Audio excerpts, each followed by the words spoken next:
My vehicle here is a 2007 Delica D5. Can't get a roof rack, so now I have to modify something. So why this rack? Because it's a very heavy duty rack. Now the reason behind that is this is actually designed for tradesmen, specifically to fit on the Ford Transit Connect, and it's a 3-bar system. Each one of these bars, I mean, you can take a look at the size of these. These are each rated to 100 kilograms apiece. So when we're putting on a very heavy rooftop tent plus people, that extra capacity is going to be really nice. So you might be wondering why it's so difficult to put a roof rack on this. All you need to do is go buy some bars, bolt them on, right?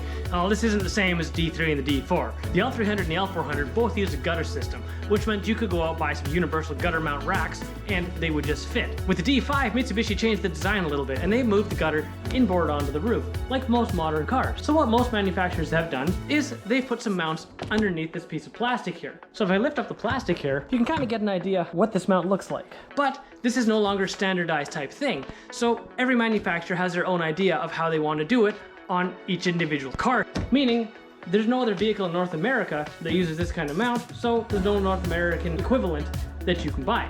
So I guess I best start designing.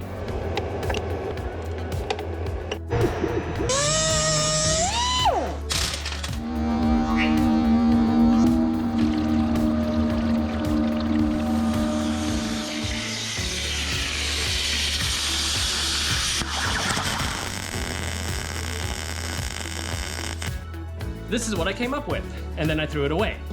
And I replaced it with this, and I threw it away. And then I replaced it with this, which I also threw away. But then I finally came up with this, and this is the one we're gonna keep. The problem with the hook system is if we use this factory part, your actual support area would be very, very, very tiny.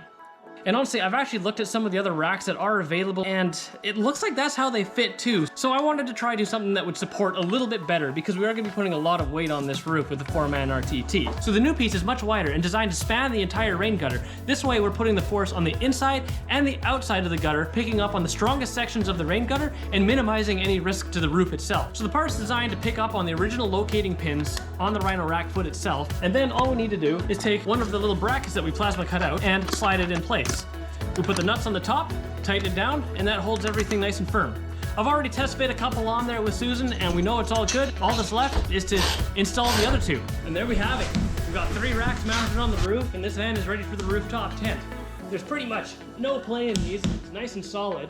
And each one of these bars is actually rated to, like I said earlier, 100 kilograms. So we're not gonna have any problem getting that tent up here. Well, other than the fact it's mounted on a van that's way too tall for either of us to reach, going onto another van that's way too tall for either of us to reach. So we might have some problems mounting the rooftop tent on here, but it's not going to be because of the rack. So we're done this project for tonight. If you liked it, hit that like and subscribe. Otherwise, get on the shop and do something. We'll see you next time.